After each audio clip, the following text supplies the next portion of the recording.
le président di Macky Sall di jël loi boobu c'est-à-dire dafa ci contexte boobu dafa faj lu bari apaisement gaa ñi génn kaso dem campagne yi ñu am ci ak élection apaisée Sénégal jàll ci beneen alternance. loolu mooy même bu dee d'accord sax ci ca loi ba woon loolu mooy escroquerie. ah loolu escroquerie loolu non parce que dañu ne nax opinion bi. Sénégal ba ñu jàppee Ousmane Sonko juillet 2023 ba nañu voté loi bi kenn dégg ko fi manifestation kenn dégg ko fi mu toj ñu toj fi télé wala toj fi bus wala saaga fi kenn. C'est ça la vérité. Ça aussi c'est vrai. Il faut aussi ñuy dellu ci taarix. Sénégal bañ doon toj ak saaga ak manifester mooy ba Ousmane noo ko ndegee ci mbedd mi di yebal nit ñi. C'est ça là aussi la vérité bañ ko xësee dugal ci kaso bi coow amatul woon Macky Sall kay mooy yeewu bis ak coobare boppam ak manam ak pexeem ba dugal ci loi bi ak dugal ay waxtaan ak Macky ak Ousmane Sonko. moo tax ba ma ko waxee tamit dama leen ni vous êtes des apprentis sorciers. te loolu ma waxoon démb rek loolu lay wax. man dama yàlla dafa ma defal lenn aussi ma koy sante yàlla. moo di lu ma waxoon démb ak bërki démb mën naa cee dellu si tey. man ragaloo ma ñu damaa bëgg sax ñu may vaar man parce que gars yi dañu ma commencé di ma vaar léegi. léeg-léeg tey doo rek génn benn vaar ni ma jàmbaale waxoon na nangam yaa 6 mois ya et cetera aw ma ci gàcce ndax la ma waxoon tey laa ko gën a mën a wax. man nag bokkuma ak ñi nga xam ne dañu ne waar ñiy mer man bu ma vaar damay tàntu naan alhamdulilah ginnaaw bi sama waxi démb moom mooy sama waxi tey kon maa ngi sant yàlla. alors mais encore une fois. pour mu wax ji leer. jamono yooyu c'est pas la loi d'amnistie qui a apaisé quoi que ce soit. Le pays était déjà pacifié, apaisé. C'est ça alors li am na ba pare maintenant le problème mooy. ñu ngi interpréter loi bi est-ce que ci approche bi ak démarche bi d'accord nga ci est-ce que mënuñu woon adopter wala abroger plutôt de façon totale cette loi su ko defee ku ci nekk ñu situer les responsabilités ku ci nekk la nga ca am ñu jox la ko que ñu ñëw di ko interpréter ñi ci tiit mooy làq doom dóor doom quelque part. waaw mais justement làq doom dóor doom parce que de toute façon mooy loolu moo ci moom la xel mënut a nangu. bu dee ñoom dañ ni loi bi bëgguñu ko woon. bu ñu amee responsabilité am majorité assemblée dañ dem dindi loi bi teg sànni fële. waaw ñëpp bokk ci yem. oui man loolu laa d'accord. bu dee nag dañuy interpréter. man d'accord ma ci interpréter jëmale ko ci benn boor. génne ñii bàyyi ñi ci biir wala jéem a dugal ñeneen ñi ci biir. man loolu d'accord ma ko wax dëgg yàlla. dal pour man daal da ngay bàyyi loi bi na mu meloon mooy effacer lépp pour ñëpp wala nga dindi loi bi. ñëpp Dakar la ko yoon ñu xam kan moo def ak ku deful. man loolu mooy sama position ci mbir mi. alors ñu bëri ragal ci ne FDS yi la ñu bëgg a inquiéter ak ña leen jiite woon ministre de l'intérieur ak général Moussa Fall est-ce que si c'est le cas du donne un précédent dangereux. dama bëgg nag aussi. waaw toujours ñuy fàttaliku démb. léegi c'est tenter le diable wala nga def yenn yi. fii Sénégal booy tax taarixam ci force de défense et de sécurité koy wax. dañuy fàttaliku 1987 radiation des policiers. ah oui. am na fi amu fi. am na xam nga lan moo ko waraloon. cas bu tuuti. l'histoire est récente. cas bu tuuti moo ko waraloon xam nga lan moo ko waraloon. ñu dem jàpp ay policiers ni dañoo torturer benn prisonnier bu tudd Baara Ndiaye ba mu dee. néew ma validé wu ma torture c'est ignoble. ñaanalu ma ko kenn. te jaaduwul mais loo gis da nga koy def ak tact. bañ ko defee booba c'est un événement de 1982 ba ñu jàppee policiers en 87 di leen àtte ci mbir moom tëj leen kaso. ca la police révolté wu ba ñu def radiation des policiers. néew ma loolu moo xewoon mooy xewaat non yàlla bu mu fi xew sax. yàlla benn musiba xew. mais aujourd'hui da ngay xool ni nit ñi parfois ils se défendent avec ces moyens yi ñu am.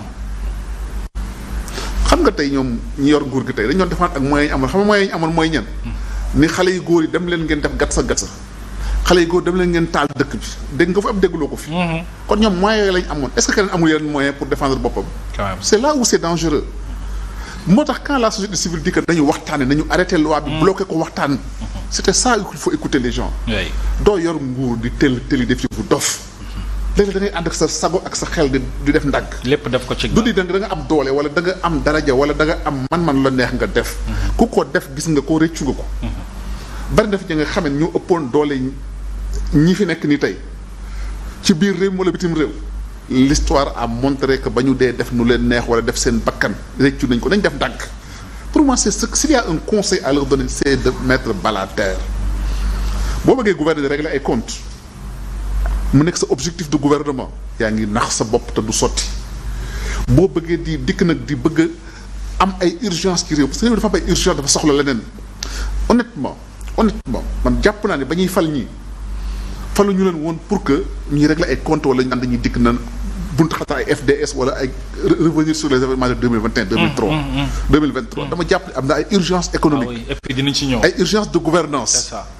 loola jéemuñu ci dara wala bu ñu ko jéemee tëlee nañu bëgg a nekk rek seen énergie di ko consacrer ci la nga xam ne pour man anecdote la wala futilité la ce n'est pas que dama gisul li daal ñenn ñi ci bari mais boo dikkee événement yi mel noonu xew la première chose bi ngay def mooy yow jéemoo defoo benn enquête ña nga xam ne bokk nañ ci yow nga dikk naan da leen di fay ay xaalis suñu xaalis ñun au niveau de l'État. oui dàmp leen.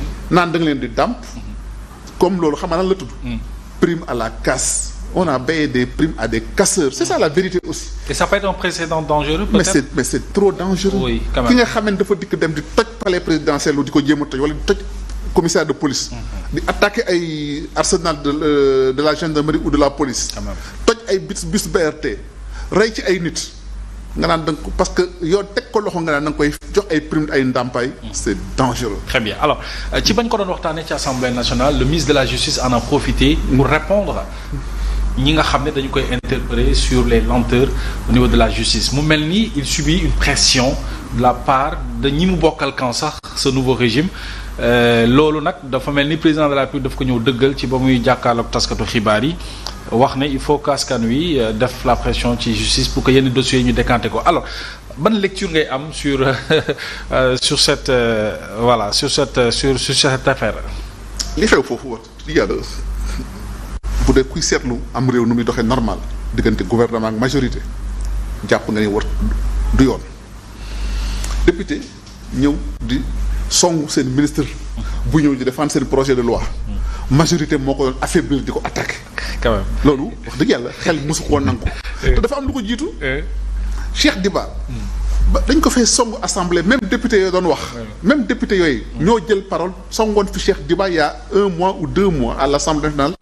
ba Cheikh Diba xaw a disjoncté. mu tontoon ni mu tontoo. ni Ousmane Diagne tontoo. c'est les mêmes députés. quand même c'est les mêmes députés kon est-ce que yabaluñu leen.